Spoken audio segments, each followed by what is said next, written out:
Dansk-iraneren David Mason var første gang i Afghanistan i 1988, hvor han studerede de daværende mujahedin-guerillaer ved at bo sammen med dem i bjergene, og da han en årrække og mange politiske omvæltninger senere, i 2002, vendte tilbage til Kabul, var det med ideen om at gøre noget for de afghanske børn.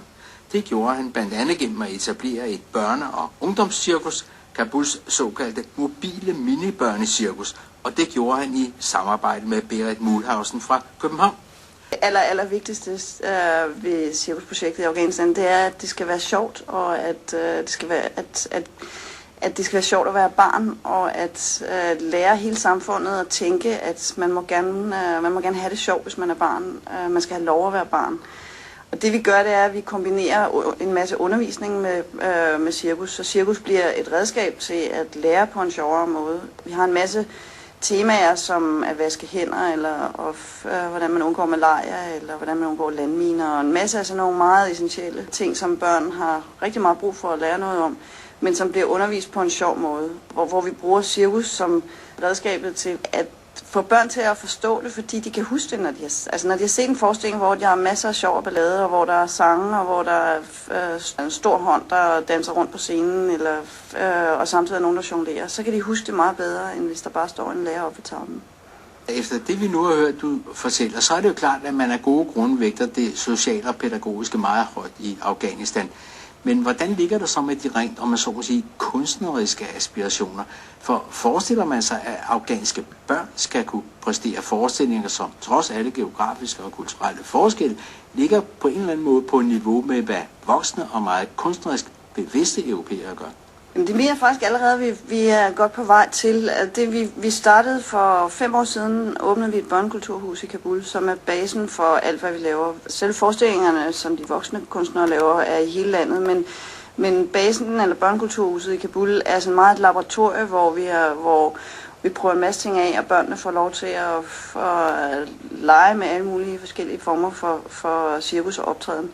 Og det, der er sket, det er, at nogle af de børn, som var med helt fra starten, eller har været med helt tilbage fra, vi åbnede børnekulturhuset, de er jo ved at være store teenager nu, og de er også ved at være rigtig gode, fordi i modsætning til herhjemme, så hvor de fleste børn og unge, hvis de går i gang med noget, så gør de det måske 1 gang om ugen, og så laver de noget andet den næste dag. Men i Afghanistan er der ikke så mange valgmuligheder, så de børn, der kommer hos os og laver cirkus, de gør det hver dag, og de gør det stort set hele dagen, bortset fra de par timer, hvor de går i skole.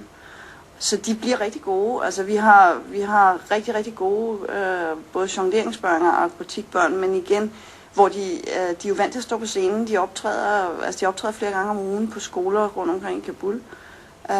Nogle af dem har været på turné i både Tyskland og Danmark for nogle år siden. En anden gruppe har været i Japan, så i virkeligheden har de fået rigtig, rigtig meget erfaring på den relativt kort tid. Og så er det igen, at der er ikke nogen, altså fordi der ikke er en masse andre input, så bliver der rigtig, rigtig meget opmærksomhed omkring det. Og der bliver også på en eller anden måde et meget stort kvalitetsløft meget hurtigt. Så når jeg hører, hvad der sker på nycirkusområdet herhjemme, hvor man begynder at starte og gerne vil prøve at have noget cirkusskole, jamen så er det vi er i gang med nu, hvor vi har startet som en meget, du kan sige, mere socialt, og det gør vi stadigvæk. Det er en super vigtig del, at alle børn skal kunne være med, og det er fra 4 til 16-17 år.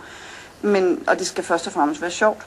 Men det vi gør nu, i øvrigt med støtte fra Danmark, det er, at vi starter en egentlig cirkusskole, hvor vi sætter mere fokus på en gruppe af de største af børnene, og de største og bedste af børnene, som jo altså er dem, der nu har været med i 5-6 år, for at prøve at give dem en chance for at blive løftet op, sådan, så det ikke længere kun er socialt og sjovt, men at det også kan få et egentlig kunstnerisk højt niveau.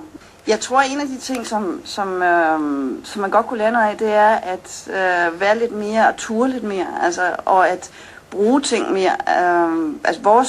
Vores børn og unge er blevet super gode, fordi de optræder rigtig, rigtig meget, og fordi at vi ikke sætter et super højt kunstnerisk krav for, at man kommer på scenen første gang.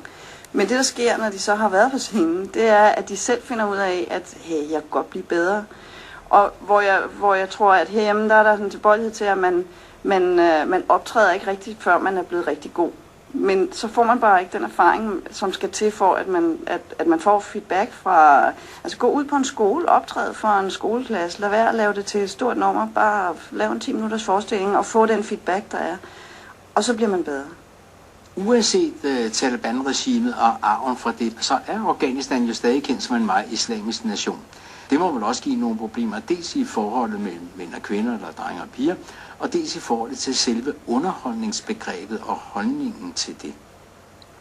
Det har været meget, meget vigtigt helt fra starten i forhold til vores projekt, det er, at vi arbejder 100% med kulturen og med de religiøse begrænsninger, der er.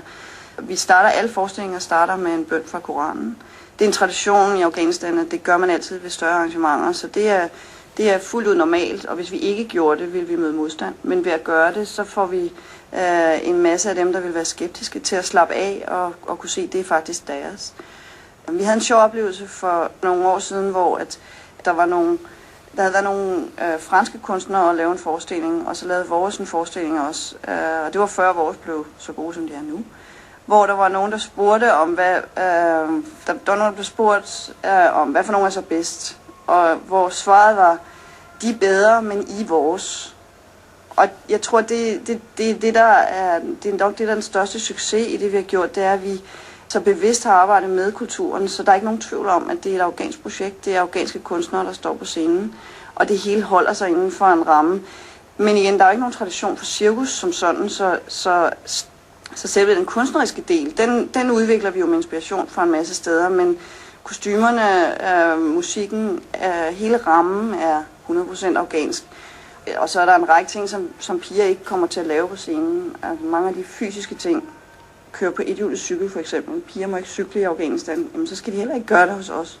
Men tror du, at man ligesom kunne udvikle det her til et egentlig sådan nation building, som det hedder, altså et nation building projekt, som kunne forene sådan et stammesamfund til en nation, altså i kulturelt henseende? Kan det medvirke til det? I meget, meget høj grad, og det er der heldigvis også rigtig mange, der har begyndt at få øjnene op for, at vi faktisk allerede gør.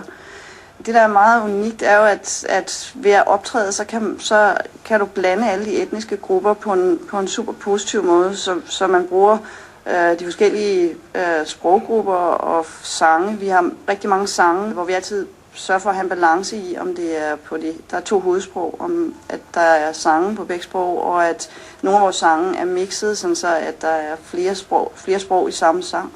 Vi har helt bevidst en meget blandet etnisk medarbejdergruppe, og det samme gælder børnene. Så vi har fået mange og får flere og flere reaktioner, hvor folk helt spontant siger, jamen det her, det er jo national unity, som man siger i Afghanistan. Altså at det er jo lige præcis at forene landet med noget, som er vigtigt, men samtidig uproblematisk, fordi det holder sig inden for en kulturel kontekst. Det er helt klart vores overordnede mål, at vi ender med at blive til et nationalcirkus i Afghanistan. Og det er det, vi håber at gøre nu med den cirkusskole, vi starter op med dansk støtte, hvor vi i løbet af de næste 3 år arbejder målrettet på at prøve at løfte den gruppe af de bedste unge op, sådan så de rent kunstnerisk kommer op på et niveau, der kan matche lande uden for Afghanistan. Og igen med henblik på at få status som nationalcirkus. Det er meget, meget vigtigt. Altså en af de ting, som er super vigtigt i Afghanistan, det er at give afghanerne noget, som de er stolte af. Noget, de har grund til at være stolte af, at de kan, at de ikke kun, at Afghanistan er så meget andet end krig og ødelæggelse, men de bliver altid portrætteret som, at det bare, at det er synd for dem, de kan ingenting, ja, men de kan en masse. De har så stærke rødder og så meget kraft, at hvis man fokuserer lidt på det positive, så har de en masse grund til at være stolte af sig selv, og det er de rigtig, rigtig meget brug for. Jeg tror i virkeligheden, for den generation, der vokser op nu, så er det den aller vigtigste måde at undgå, at de begynder at slås og lave krig. Det er, at de har noget at værne om, at der er noget, som har en værdi, som er for vigtigt til at blive slået i stykker. Det sagde cirkusskoleleder Berit Muhlhausen. Hun blev blev interviewet af Jørgen Siegumfeldt, og Kabuls mobile mini-børnecirkus og den tilhørende skole drives med tilskud fra blandt andet det Danske Center for Kultur og Udvikling